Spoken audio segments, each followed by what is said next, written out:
Au nom du Père et du Fils et du Saint-Esprit, Amen. le Seigneur soit avec vous. Et avec votre esprit.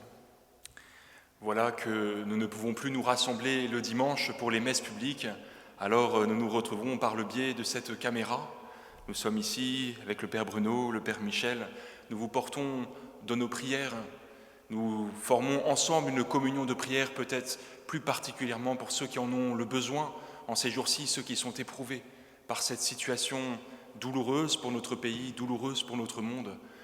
Nous pensons également, et je pense plus particulièrement aux jeunes de notre paroisse qui ont à vivre ce moment douloureux de se retrouver à nouveau avec un confinement. L'école a encore lieu, les cours ont encore lieu, mais nous vous gardons dans nos prières et ensemble, essayons de cheminer à la lumière de ce que nous venons d'entendre. L'époux vient à notre rencontre, c'est lui qui vient nous rencontrer. Préparons-nous à rencontrer cet époux qui vient, préparons-nous à la célébration de l'Eucharistie en reconnaissant humblement que nous sommes pécheurs.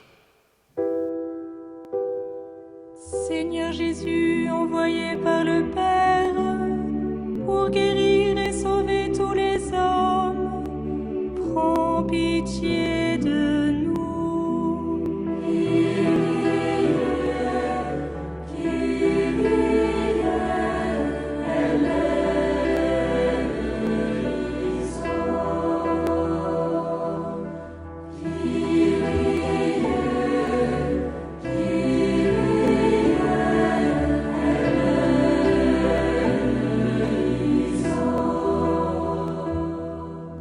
Christ venu dans le monde, appelez tous les pécheurs, prends pitié de nous.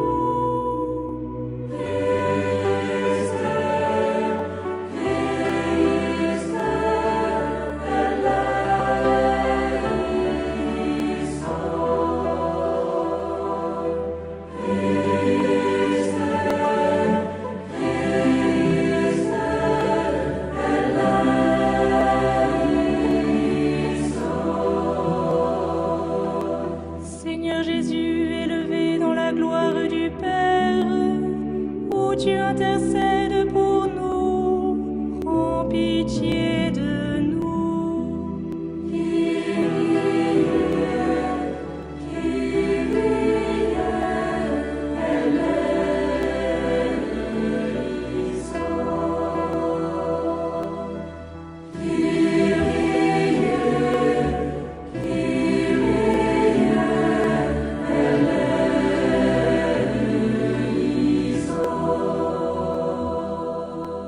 Que Dieu Tout-Puissant nous fasse miséricorde, qui nous pardonne nos péchés et nous conduise à la vie éternelle.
Prions le Seigneur.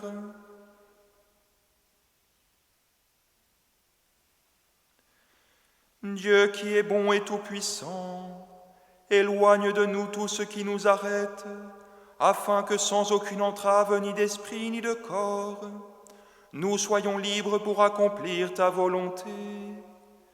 Par Jésus-Christ, ton Fils, notre Seigneur et notre Dieu, qui règne avec toi et le Saint-Esprit, maintenant et pour les siècles des siècles. Amen.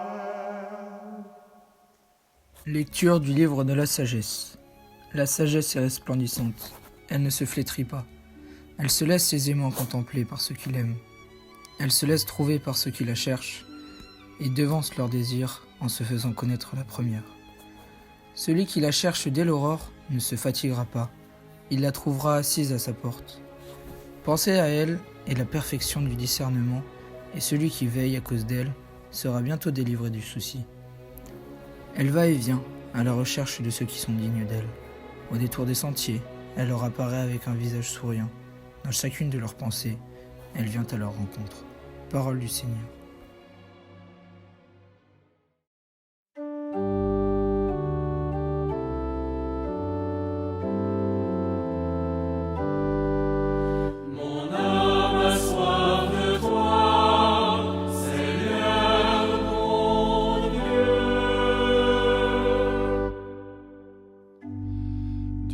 Tu es mon Dieu, je te cherche dès l'aube. Mon âme a soif de toi. Après toi languit ma chair, terre aride, altérée sans eau. Je t'ai contemplé au sanctuaire, j'ai vu ta force et ta gloire. Ton amour vaut mieux que la vie. Tu seras la louange de mes lèvres. Mon âme a soif de toi, Seigneur mon Dieu. Toute ma vie, je vais te bénir, lever les mains en invoquant ton nom. Comme par un festin, je serai rassasié. La joie sur les lèvres, je dirai ta louange. Dans la nuit, je me souviens de toi, et je reste des heures à te parler. Oui, tu es venu à mon secours. Je crie de joie à l'ombre de tes ailes. Mon âme a soif de toi, Seigneur mon Dieu. Lecture de la première lettre de saint Paul apôtre aux Thessaloniciens. Frères, nous ne voulons pas vous laisser dans l'ignorance au sujet de ceux qui se sont endormis dans la mort. Il ne faut pas que vous soyez abattus, comme les autres, qui n'ont pas d'espérance. Jésus, nous le croyons, est mort et ressuscité. De même, nous le croyons aussi, ceux qui se sont endormis, Dieu, par Jésus, les emmènera avec lui. Car, sur la parole du Seigneur, nous vous déclarons ceci. Nous, les vivants, nous qui sommes encore là pour la venue du Seigneur, nous ne devancerons pas ceux qui se sont endormis. Au signal donné par la voix de l'archange et par la trompette divine, le Seigneur lui-même descendra du ciel. Et ceux qui sont morts dans le Christ ressusciteront d'abord. Ensuite, nous, les vivants, nous qui sommes encore là, nous serons emportés sur les nuées du ciel, en même temps qu'eux, à la rencontre du Seigneur. Ainsi, nous serons pour toujours avec le Seigneur. Réconfortez-vous donc les uns les autres avec ce que je viens de dire. Parole du Seigneur. En ce temps-là, Jésus disait à ses disciples cette parabole. Le royaume des cieux sera comparable à 10 jeunes filles invitées à des noces qui prirent leurs lampes pour sortir à la rencontre de l'époux. 5 d'entre elles étaient insouciantes et 5 étaient prévoyantes. Les insouciantes avaient pris leurs lampes sans emporter d'huile, tandis que les prévoyantes avaient pris avec leurs lampes des flacons d'huile. Comme l'époux tardait, elles s'assoupirent toutes et s'endormirent. Au milieu de la nuit, il y eut un cri. « Voici l'époux, sortez à sa rencontre !» Alors toutes ces jeunes filles se réveillèrent et se mirent à préparer leurs lampes. Les insouciantes demandèrent aux prévoyantes « Donnez-nous de votre huile, car nos lampes s'éteignent. » Les prévoyantes leur répondirent « Jamais cela ne suffira pour nous et pour vous. Allez plutôt chez les marchands vous en acheter. » Pendant qu'elles allaient en acheter, l'époux arriva. Celles qui étaient prêtes entrèrent avec lui dans la salle des noces, et la porte fut fermée. Plus tard, les autres jeunes filles arrivèrent à leur tour et dirent « Seigneur, Seigneur, ouvre-nous !» Il leur répondit « Amen, je vous le dis, je ne vous connais pas. Veillez donc, car vous ne savez ni le jour ni l'heure. »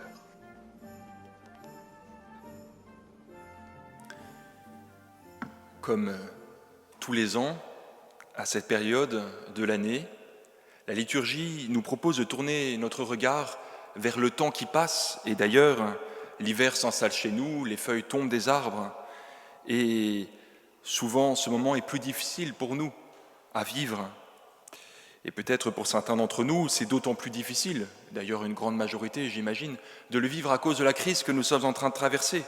Il y a l'hiver, il y a la crise, il y a le confinement, il y a d'autres événements, tels que des personnes qui sont tuées pour leurs convictions, pour leur foi. Voilà que les événements nous échappent. Voilà que nos habitudes s'étiolent. Nous avons plus de difficultés à nous sentir confortables, à nous sentir à l'aise. Peut-être sommes-nous déboussolés par tout ce qui arrive, matériellement, et peut-être encore plus fortement intérieurement. Nous ne savons plus, comme l'expression le dit, à quel saint nous vouer.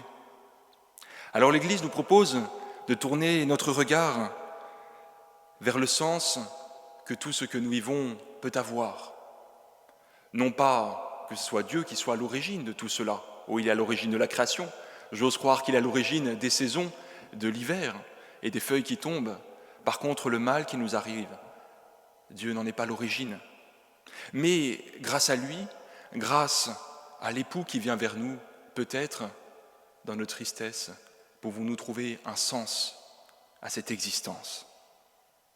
D'ailleurs, nous tournons notre regard non pas simplement vers le temps qui passe, mais vers un événement précis de l'histoire que Jésus nous a enseigné.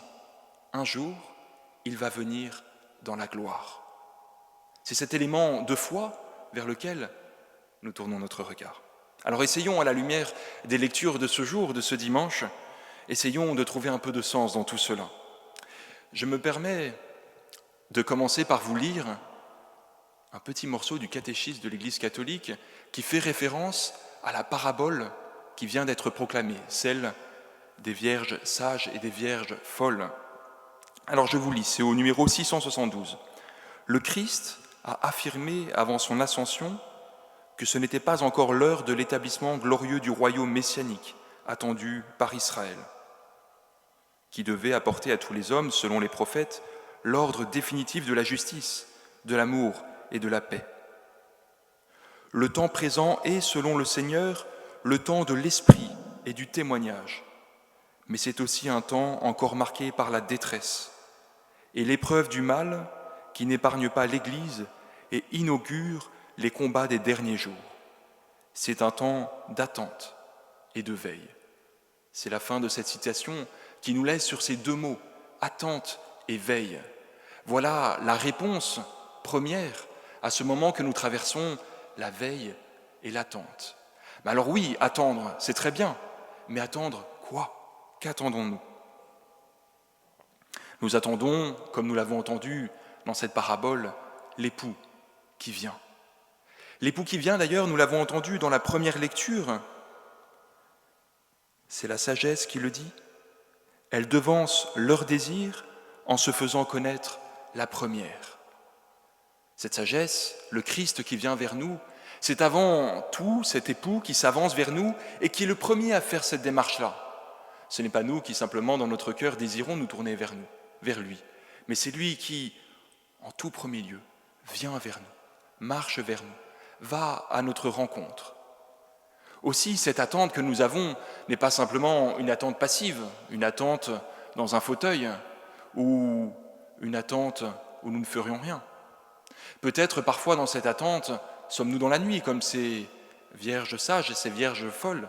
Elles s'endorment toutes 10, les deux groupes. Peut-être dans cette attente, nous avons du mal à discerner l'époux qui vient. Et pourtant, c'est notre foi de croire que l'époux vient à notre rencontre, qu'il est lui-même en train de marcher vers nous. Non pas dans un futur éloigné, mais que c'est en ce moment même ce qui se passe. L'époux vient à ma rencontre. Alors, pour reprendre la parabole de Jésus, bien sûr, nous pouvons essayer de nous classer du côté des vierges sages ou des vierges folles, mais au fond, ce serait un peu réducteur, parce qu'au fond de nous-mêmes, il y a les deux. Il y a cette sagesse et cette folie.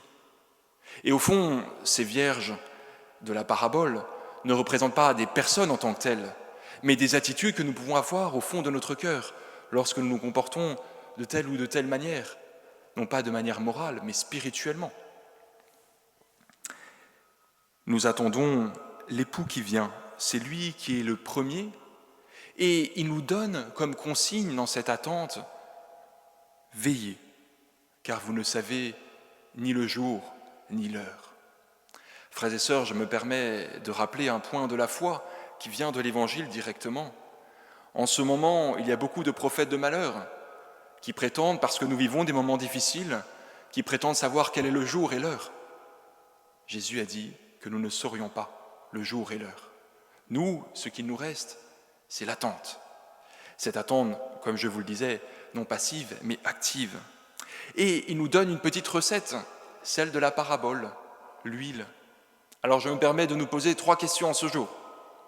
Cette huile, qui est évidemment comme pour une bougie, comme pour une bougie qui se consume avec de l'huile, l'essence même de l'huile, de la bougie. Sans l'huile, la bougie s'éteint. Alors je vous pose 3 questions. Et après je vais détailler. À quelle huile je me consume? Comment recharger mon huile? À quoi je dépense mon huile? Alors à quelle huile je me consume? C'est peut-être au fond, où est-ce que je mets ma confiance fondamentale? Où est-ce que je place mes billes les plus importantes dans la vie? Particulièrement en ce moment où je passe peut-être plus de temps chez moi. Qu'est-ce qui est le plus important dans ma vie? Qu'est-ce que je mets en premier? Première question. Nous pouvons nous poser cette question-là.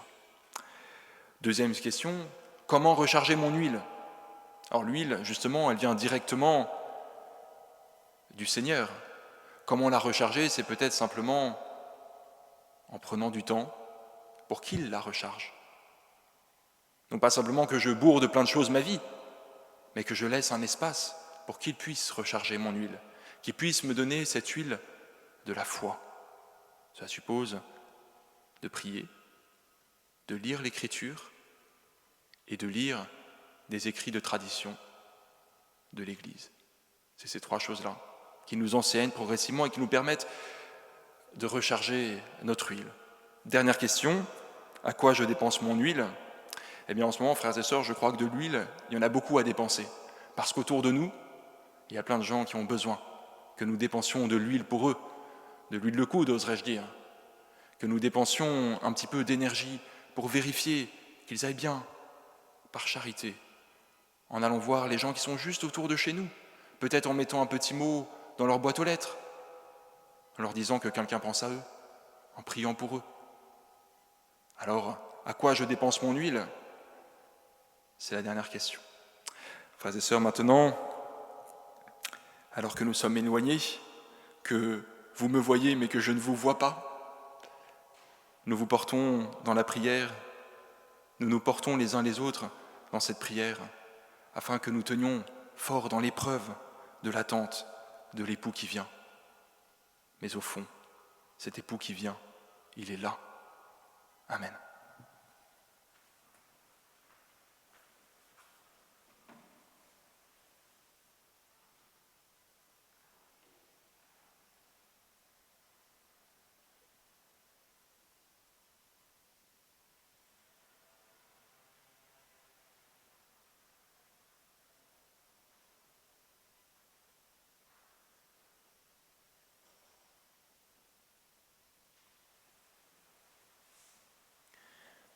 Je crois en Dieu, le Père Tout-Puissant, Créateur du ciel et de la terre, et en Jésus-Christ, son Fils unique, notre Seigneur, qui a été conçu du Saint-Esprit, est né de la Vierge Marie, a souffert sous Ponce Pilate, a été crucifié, est mort, a été enseveli, est descendu aux enfers, le troisième jour est ressuscité des morts, est monté aux cieux, est assis à la droite de Dieu, le Père Tout-Puissant, d'où il viendra juger les vivants et les morts.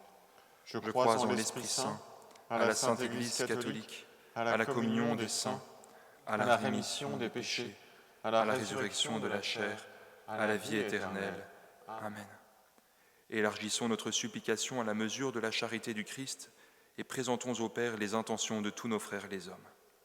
Père, écoute nos prières, entends nos voix, montez vers toi. Père, envoie-nous ton esprit pour nous guider dans notre vie. Seigneur, nous te prions pour toutes les personnes démunies et isolées en cette période de confinement. Que notre communauté paroissiale se montre solidaire envers elles. Accompagne-les dans cette épreuve et donne-leur la force de garder confiance et espérance. Seigneur, nous te prions. Père, écoute nos prières, entends nos voix, montez vers toi. Père, envoie-nous ton esprit pour nous guider dans notre vie. Je vous envoie. Seigneur, nous te confions tes pasteurs, guide-les et soutiens-les dans leur mission afin qu'ils fassent grandir l'Église. Père, écoute nos prières, entends nos voix, montez vers toi. Père, envoie-nous ton esprit pour nous guider dans notre vie. Recevez l'Esprit Saint, Seigneur, répands les dons de ton Esprit Saint sur notre communauté afin que nous soyons les témoins vivants de ta parole. Père, écoute nos prières, entends nos voix, montez vers toi. Père, envoie-nous ton esprit pour nous guider dans notre vie. Seigneur, nous te confions les vocations religieuses et sacerdotales. Nous te prions pour la santé de Brigitte, Cécile, Christiane, Elsie, Fabienne, Ingrid, Louisa, Marie, Régina, Barnabé, Éric, Gabriel, Joseph, Joao, Paul, Jean et Père Élie. Nous te confions ceux de notre paroisse qui sont touchés par le Covid, Patrick qui est hospitalisé, Catherine, Christine et Éric, Christine et Cyril, Xavier, Sophie, Sylvie et Michel. Nous te rendons grâce, Seigneur, pour la guérison d'Hélène et Benoît. Nous te confions nos chers défunts, Pierre Salahin et Denise Charriera, dont les obsèques ont été célébrées la semaine passée, et Janine Baron, dont les obsèques seront célébrées cette semaine. Aux appels de ton peuple en prière, réponds Seigneur en ta bonté, donne à chacun la claire vision de ce qu'il doit faire et la force de l'accomplir par Jésus le Christ notre Seigneur. Amen.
prions ensemble au moment d'offrir le sacrifice de toute l'Église.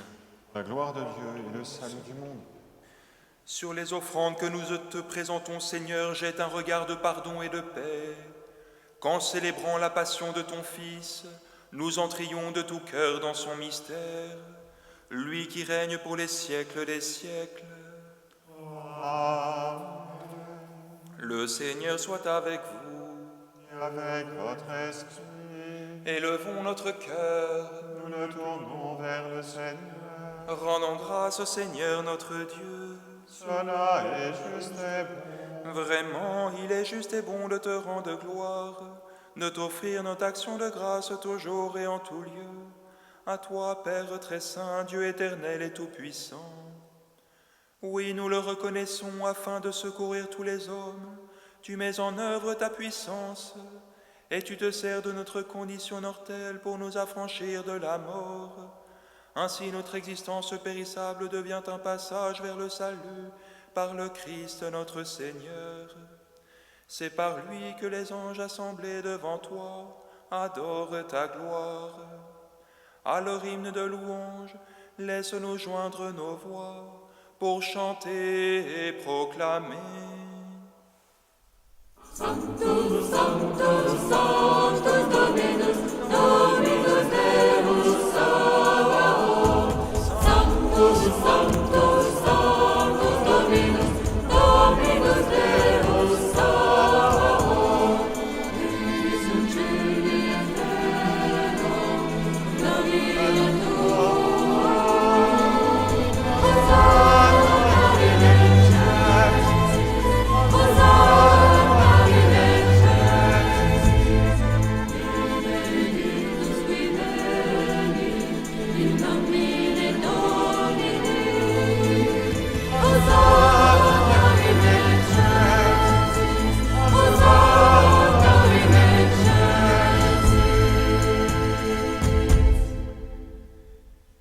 Tu es vraiment saint, Dieu de l'univers, et toute la création proclame ta louange. Car c'est toi qui donnes la vie, c'est toi qui sanctifies toutes choses par ton Fils Jésus-Christ notre Seigneur, avec la puissance de l'Esprit Saint. Et tu ne cesses de rassembler ton peuple afin qu'il te présente partout dans le monde une offrande pure.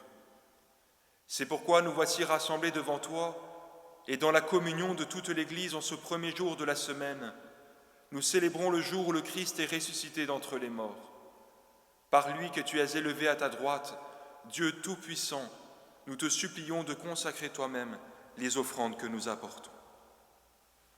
Sanctifie-les par ton Esprit, pour qu'elles deviennent le corps et le sang de ton Fils, Jésus-Christ notre Seigneur, qui nous a dit de célébrer ce mystère.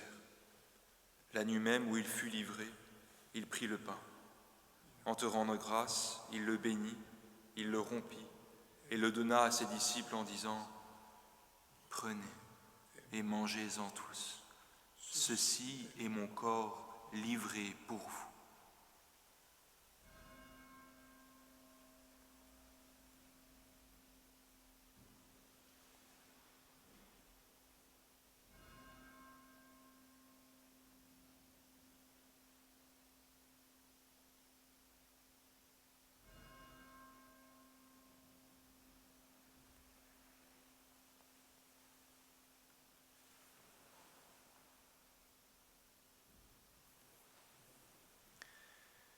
De même, à la fin du repas, il prit la coupe. En te rendant grâce, il la bénit et la donna à ses disciples en disant « Prenez et buvez-en tous, car ceci est la coupe de mon sang, le sang de l'alliance nouvelle et éternelle, qui sera versé pour vous et pour la multitude en rémission des péchés. Vous ferez cela en mémoire de moi. »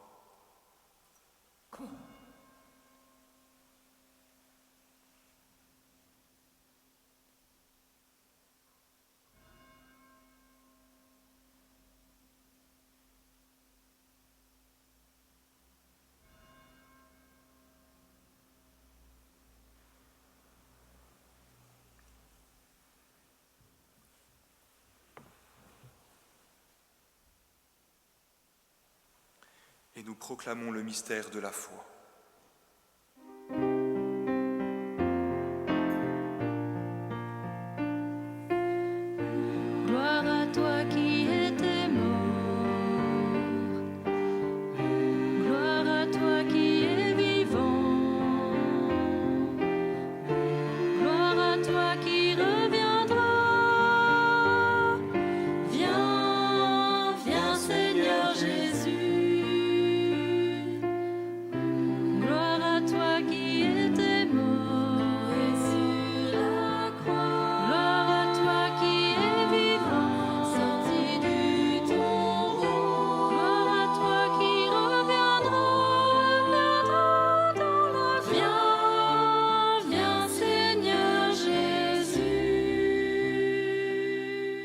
faisant mémoire de ton Fils, de sa passion qui nous sauve, de sa glorieuse résurrection et de son ascension dans le ciel, alors que nous présentons dans le dernier avènement, nous présentons cette offrande vivante et sainte pour te rendre grâce. Regarde, Seigneur, le sacrifice de ton Église et daigne reconnaître celui de ton Fils qui nous a rétablis dans ton alliance. Quand nous serons nourris de son corps et de son sang et remplis de l'Esprit Saint, accorde-nous d'être un seul corps et un seul esprit dans le Christ.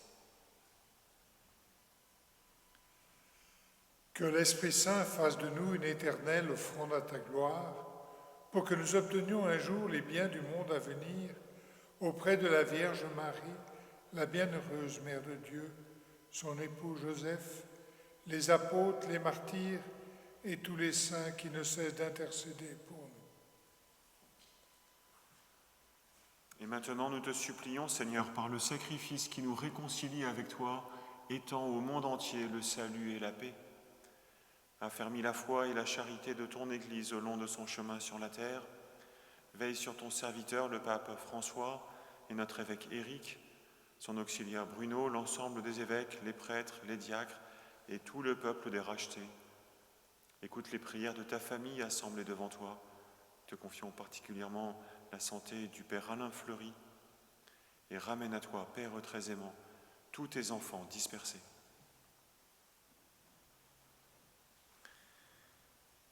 Pour nos frères et sœurs défunts, pour les hommes qui ont quitté ce monde et dont tu connais la droiture, nous te prions. Particulièrement pour Régis Moreau, Bernard Buisson et ses filles, Isabelle et Catherine. Reçois-les dans ton royaume, où nous espérons être comblés de ta gloire tous ensemble et pour l'éternité, par le Christ notre Seigneur, par qui tu donnes au monde toute grâce et tout bien. Par lui, avec lui et en lui, à toi, Dieu le Père Tout-Puissant, dans l'unité du Saint-Esprit, tout honneur et toute gloire, pour les siècles des siècles. Amen.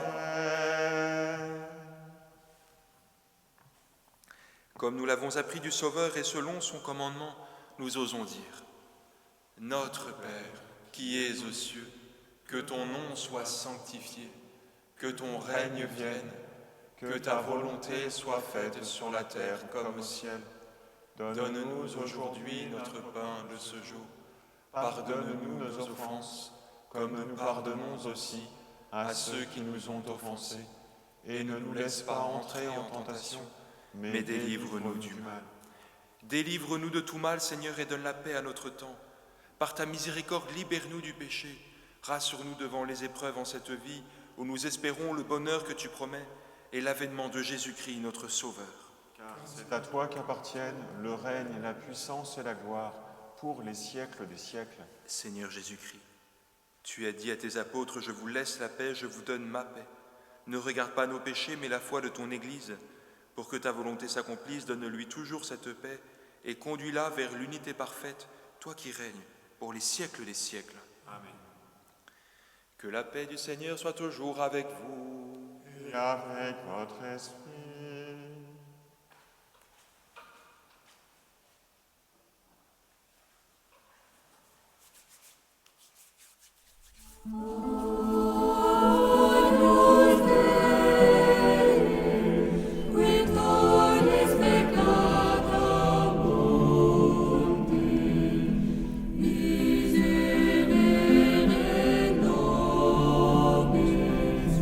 Miserere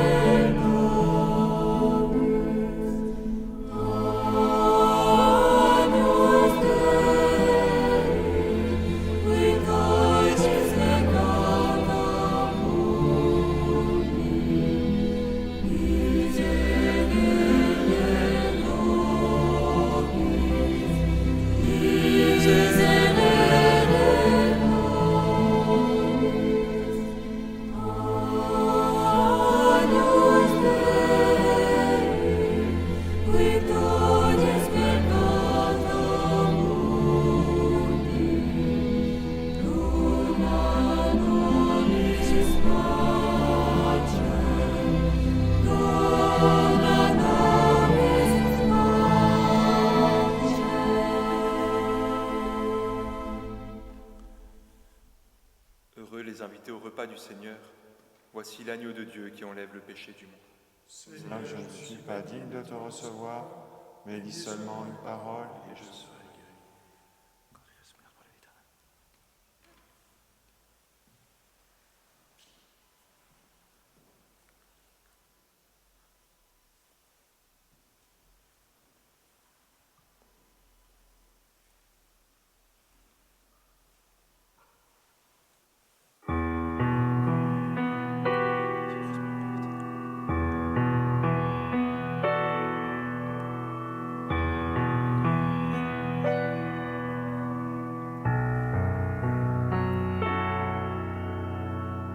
Au long des jours, le Seigneur m'envoie son amour. Pendant la nuit, il veille le Dieu de ma vie. Au sanctuaire, j'ai vu sa gloire et sa puissance.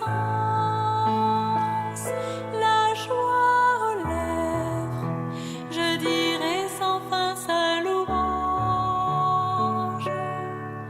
Mon âme a soif de toi. Je te cherche, toi, mon Dieu. Mon âme a soif de toi. Viens, toi que j'aime, viens.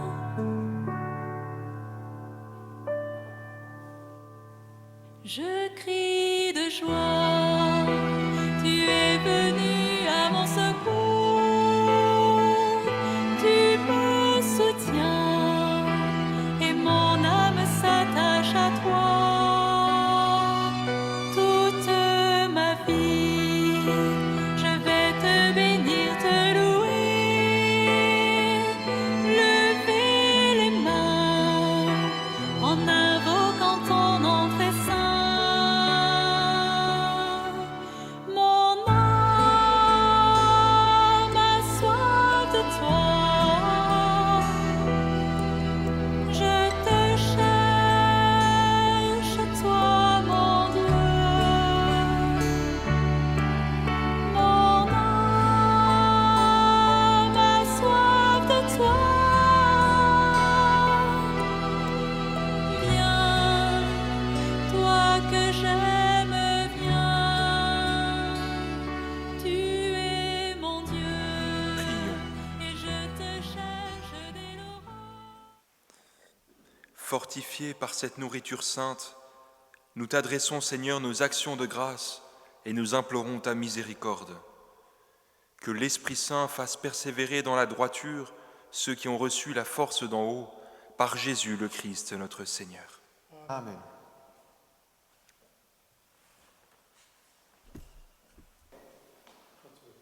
Chers paroissiens, chers amis, depuis mardi dernier, mardi 3 novembre, les célébrations publiques sont suspendues. Cependant, les églises restent ouvertes pour vous accueillir dans la plus grande prudence et le respect, bien sûr, des gestes barrières.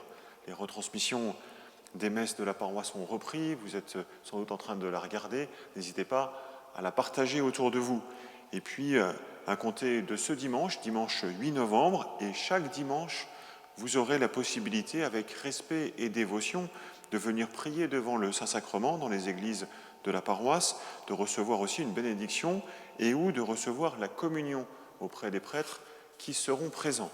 Pour cela, venez de 9h30 à 10h30 dans l'église Sainte-Marie de la Visitation à Élysée II, de 15h à 17h dans l'église Saint-Pierre-Saint-Paul du Bourg ou de 17h à 19h à Notre-Dame de Bourgard. Il s'agira bien évidemment de respecter une distanciation physique et d'éviter tout rassemblement. N'hésitez pas également à télécharger l'application Laquette. Je vous remercie beaucoup pour vos dons et pour votre soutien dans cette période difficile pour chacun d'entre nous, difficile également pour la paroisse et pour l'Église. Et puis, continuons à nous mobiliser dans la charité et dans la prière. Faites-nous parvenir vos intentions de prière, nous les confierons au Seigneur et puis dites-nous et renseignez-vous pour savoir quelles sont les personnes qui auraient besoin d'aide. Nos associations caritatives se tiennent à disposition pour les aider. Je vous remercie beaucoup pour votre prière et je vous adresse vraiment toutes mes amitiés. Le Seigneur soit avec vous. Et avec votre esprit. Que Dieu Tout-Puissant vous bénisse, le Père, le Fils et le Saint-Esprit. Amen. Allez dans la paix du Christ. Nous rendons grâce à Dieu.